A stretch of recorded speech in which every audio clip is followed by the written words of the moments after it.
যে আজকে 17তম দিন আজকে যুদ্ধের। এখন পর্যন্ত যে লেটেস্ট যে সিচুয়েশনটা দেখছি, যে আজকে তো দুবাই এয়ারপোর্টে একটা অ্যাটাক হলো, অবশ্য তারপরে লিমিটেড স্কেলে আবার ওটা চালু হয়েছে। মোটা দাগে যে এখন পর্যন্ত যেটা রয়েছে, যে ইউএস ফ্রন্টে যদি বলি, যে ট্রাম্প সাহেব বারবার বলছেন যে তার যে অ্যালাইজ, বিশেষ করে ইউকে, ন্যাটো যারা অ্যালাই রয়েছে, তাদেরকে এই যুদ্ধে আহ্বান করছে যে তারা যেন তাদের নেভাল শিপ বা তাদের মিলিটারি সাপোর্টটাকে ইউএসের দিকে দেয়। কিন্তু এখন পর্যন্ত অ্যাজ অফ নাও স্পিকিং, এই যে ওয়াইডার ওয়ার গেম, এইখানে কিন্তু তার যে অ্যালাইজ তারা কেউই জয়েন করেনি। এবং as a matter of fact, আমি যদি ইয়ার কথা দেখি, যে ব্রিটেন তার সবচেয়ে বড় অ্যালাই, সে ব্রিটেনের প্রাইম মিনিস্টার, সে বলছে যে তারা এই ওয়াইডার রিজিওনাল ওয়ার গেমে তারা জয়েন করবে না।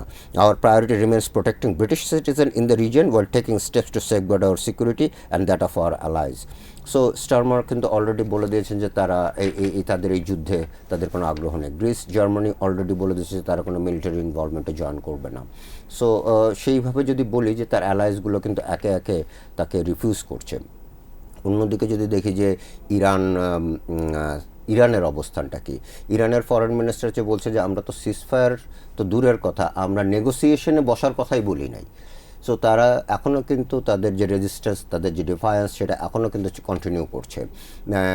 তাদের যে ফায়ার পাওয়ার, ট্রাম্প সাহেব বলছেন যে বারবার যে তাদের বম্বিং করার মতো কোনো কিছু খুঁজে পাচ্ছে না। কিন্তু আপনি যদি খেয়াল করে দেখেন, তারা কিন্তু কন্টিনিউয়াসলি ইউএসের বিভিন্ন যে টার্গেটগুলো রয়েছে ইন মিডল ইস্ট আর ওইদিকে ইসরায়েলে, তারা কিন্তু কন্টিনিউয়াসলি তারা কিন্তু হিট করে যাচ্ছে।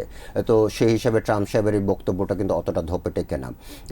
আবার ওইদিকে যদি ইসরায়েলের দিকে তাকায়, ইসরায়েলের যে মিলিটারি স্পোক্স পারসন, সে বলছে যে আমাদের আরও 3 সপ্তাহের মতো যুদ্ধ চালিয়ে যাওয়ার মতো অবস্থায় আমরা রয়েছি। সো অল টুগেদার, আপনার প্রথম কোশ্চেন যে কত দিন এটা চলতে পারে, আসলে এই মুহূর্তে এটা এখনও আনসার্টেন যে শেষ পর্যন্ত এই যুদ্ধ কতদিন চলবে। অনেকে অনেক কিছু স্পেকুলেশন করছে, অর্থনীতির উপরে চাপ পড়ছে বা অন্য কোনো কিছুর উপর চাপ পড়ছে। ইরান আবার আপনার যে মিডল ইস্টে প্রতিবেশী দেশগুলোতে যে পশ্চিমা কোম্পানিগুলোকে, তাদের হেডকোয়ার্টার্সকে টার্গেট করছে, যেটি আবার কিন্তু different meaning for the neighboring countries and also the MNCs. Of course, end of the day it's an economic war. আপনাকে প্রথমে বুঝতে হবে যে ইরান যদি $10,000, আমি জাস্ট এক্সাম্পল হিসেবে বলছি, $10,000 একটা ড্রোন পাঠায়, সেটাকে যেটা ইন্টারসেপ্ট করছে সেটার প্রাইস হয়তো বা $1,00,000। সো আপনি $10,000 একটা ড্রোনকে নামানোর জন্য আপনি কিন্তু $1,00,000 খরচ করছেন। এদিক থেকে কিন্তু ইউএস এবং ইসরায়েলের খরচটা অনেক বেশি, নাম্বার ওয়ান।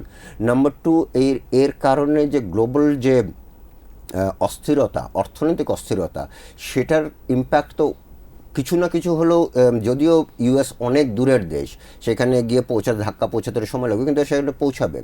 আর থার্ড যেটা হচ্ছে কি, যে ডোনাল্ড ট্রাম্প সাহেবের কথার উপরে তাদের নিজস্ব সিটিজেনরাই তো বিশ্বাস করছে না। আজকে আমি ফরিদ জাকারিয়ার একটা ভিডিও দেখছিলাম, সেখানে উনি খুব ইন্টারেস্টিং একটা তথ্য দিচ্ছিলেন যে ট্রাম্প সাহেব বলছেন যে স্ট্রেইট অফ হরমুজের স্ট্রেইটে বা হরমুজ প্রণালীতে যাতে নিরবিচ্ছিন্নভাবে চলাচল করে, সেটার জন্যই এই যুদ্ধর একটা কারণ।